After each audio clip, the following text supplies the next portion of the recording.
Okay, folks, here's a lesson I'm going to show you on old man gold mining. This is necessary because when you get to my age, 75, you've had 8 back surgeries, the last one in December, and then I developed vertigo and fell a number of times, ended up back in the hospital, and I may have loosened up the hardware that they had just replaced that was loose and broken screws. So, real bad back. So I need a chair, and this I'm going to try. I don't have a tripod for my setup here, so I am going to try to put this against a rock, and hopefully it'll show you. And this is how I have to mine. Let's give this a try.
Okay.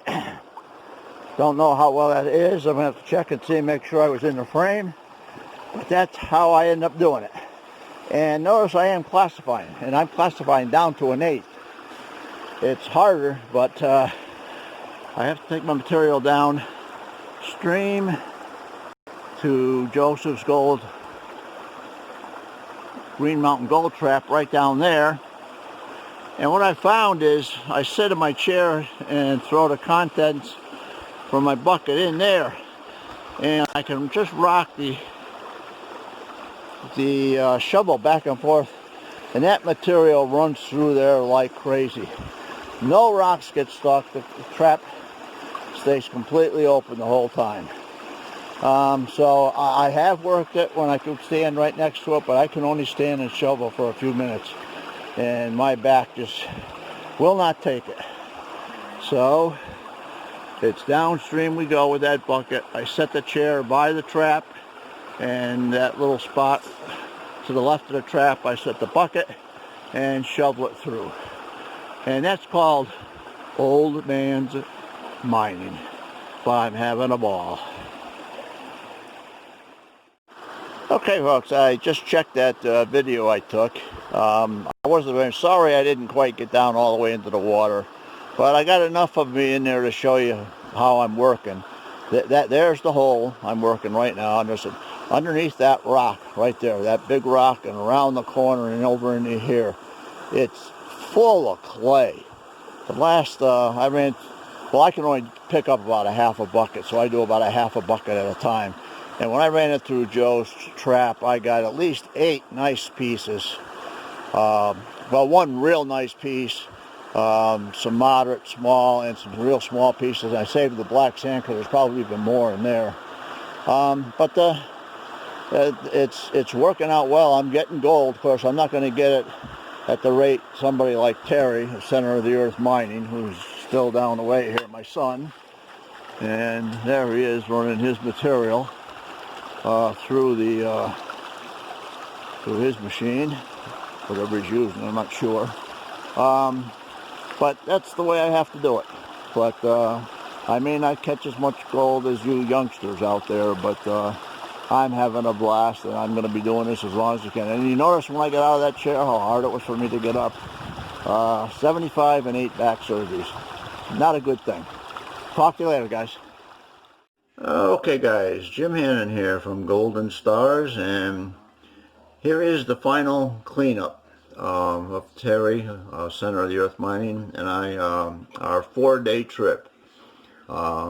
This is my take, and of course I showed you in the earlier video how I have to mine with this bad back of mine, very carefully and much slower than you young studs out there. But that's a fair amount of gold. It's really, I'm happy with it. It's nice for one trip. It's much better than I did on this first trip. And now, what I'd like to do is show it under magnification. So let me see if I can, so I can use the microscope, the little magnifying glass I got here. Kind of pull this stuff into a little closer grouping, so when I put the magnifying glass on it, just about everything will be in there. It's kind of clumped together, as you can see. It's all looped there together, but it looks pretty when it's magnified. So let's see if we can do it. Sometimes it really comes out nice, and other times I have a tough time getting it to show the way I want. There we are. Hey, look at that. Not that bad. If I could hold my hand steady. I noticed on one side over here looks black on the lower left. That's just because of the way the lighting's hit it. There is a few pieces of black sand in there which I have to get out, but I'm looking at that grouping up at the top right hand corner, and boy, that's some pretty stuff. But it's tough at my age, but it's something I really enjoy. I get to spend a lot of time with my son Terry, and it's a great hobby. You go from, in my case, I'm trying to get the focus back that I've backed off, where I do astronomy, and I delve deep into the universe, and let me see if I can get this, hang on just one second, let's see if we can get this focus back a little better. Yeah, that's better.